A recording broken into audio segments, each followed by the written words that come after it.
सभी को जय जिनेंद्र। धर्म प्रेमी बंधुओं,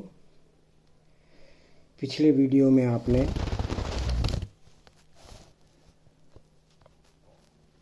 आधुनिक आज के समय में जो जैन धर्म चल रहा है उसका शुभारंभ इस युग में चतुर्थ काल के आरंभ से हुआ। उसमें मैंने बताया था कि सर्वप्रथम तीर्थंकर आदिनाथ जी ने हमें षट ज्ञान का प्रदान किया। उन्होंने अपनी दोनों पुत्रियों को, एक को अक्षर विद्या का ज्ञान दिया और दूसरी को अंक विद्या का ज्ञान दिया। इन सभी ज्ञान के कारण से आज हम अपना जीवन यापन कर रहे हैं। भगवान आदिनाथ ने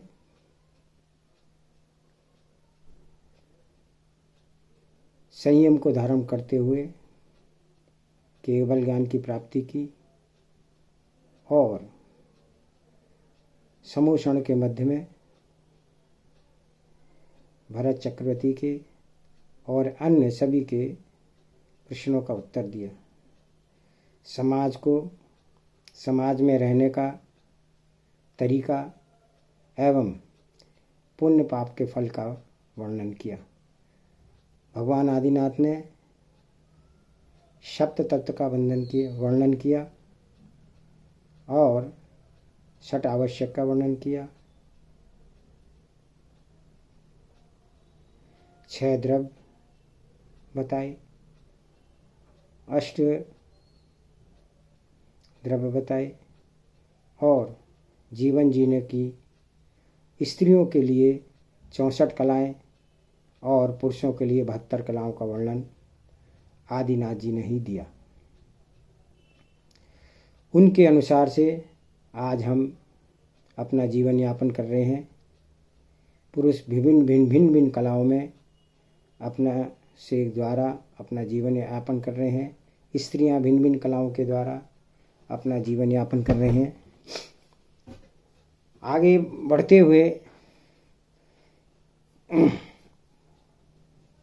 जो जैन धर्म के बारे में बताया कि मनुष्य को अपना जीवन कैसे यापन करना है।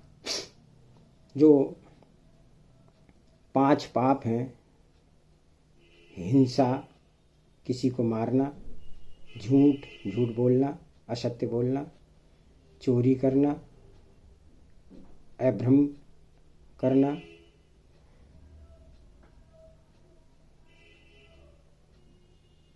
और परिग्रह, जो अधिक अपनी ज़रूरत से ज़्यादा सामान स्टॉक में रख करके दूसरे को उसके सामान की किल्लत होना, जिसके कारण से हमें पाप का बंध होता है। हिंसा, झूठ, चोरी, कुशील और परिग्रह, ये जो 5 पाप हैं, इनके कारण से हमें कर्म का बंध होता है और समाज में अशांति फैलती है। लोगों के अंदर भेदभाव पैदा होता है। इन 5 पापों से बचना चाहिए और हमें हिंसा नहीं करनी चाहिए, हमें चोरी नहीं करनी चाहिए, हमें झूठ नहीं बोलना चाहिए, हमें अभ्रम नहीं करना चाहिए और हमें अति परिग्रह नहीं रखना चाहिए। बंधुओं, संसार की इन्हीं विषमताओं के कारण से भेदभाव पैदा होता है। हमें अपना विचार उच्च रखना चाहिए और रहन सहन साधारण रखना चाहिए, जिससे कि हमारी जितनी इच्छाएं हैं उनको सामान्यतः से हम पूर्ण करें और अति संग्रह न करते हुए अपने जीवन को अच्छी तरह से बिताएं। 5 पापों के साथ 4 कषायों का वर्णन किया जिनके कारण से हम पाप का बंध करते हैं। क्रोध, मान, माया, लोभ, ये सब हमारे अंदर पापों का बंध करती है। अति क्रोध के कारण हम अपना ही सर्वनाश कर लेते हैं। अतिमान के कारण हम नीच गति को प्राप्त होते हैं। अति लोभ के कारण हमें अनेक प्रकार से दुख उठाना पड़ता है और मायाचारी के कारण हम नरक गति का बंध करते हैं, पशु गति का बंध करते हैं। ये चारों कषाएं जो है हमारे जीवन में उथल पुथल करती रहती हैं। जो इन चारों कषायों पर अंकुश लगा लेता है, इनको नियमित कर लेता है, सीमित कर लेता है, वह निश्चित रूप से अपने कल्याण के मार्ग पर आगे बढ़ सकता है। वह कम से कम पापों का बंध करता है और अपने आप को धर्म मार्ग पर आगे बढ़ाने की कोशिश करता है। मूल रूप से हमें इन चारों कषायों पर भी अंकुश लगाना है। जैसे जैसे इन कषायों को हम समन करते जाएंगे वैसे वैसे हमारा आत्मा पवित्र बनता जाएगा। इन चारों कषायों को अंकुश करने के लिए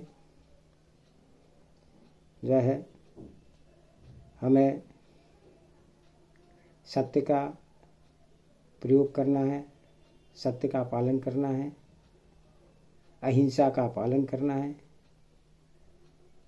अचौर्य का पालन करना है, ब्रह्मचर्य का पालन करना है और अपरिग्रह का पालन करना है, सीमित परिग्रह रखना है।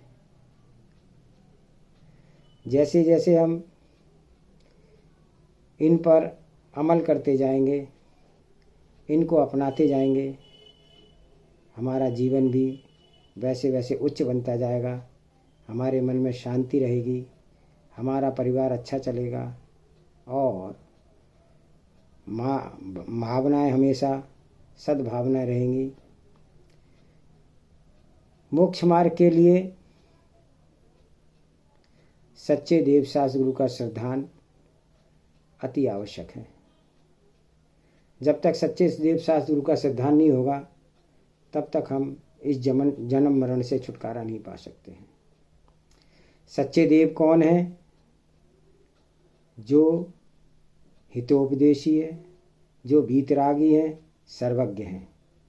जो वीतरागी है, खाली वीतरागी होने से सच्चा देव नहीं बनेगा।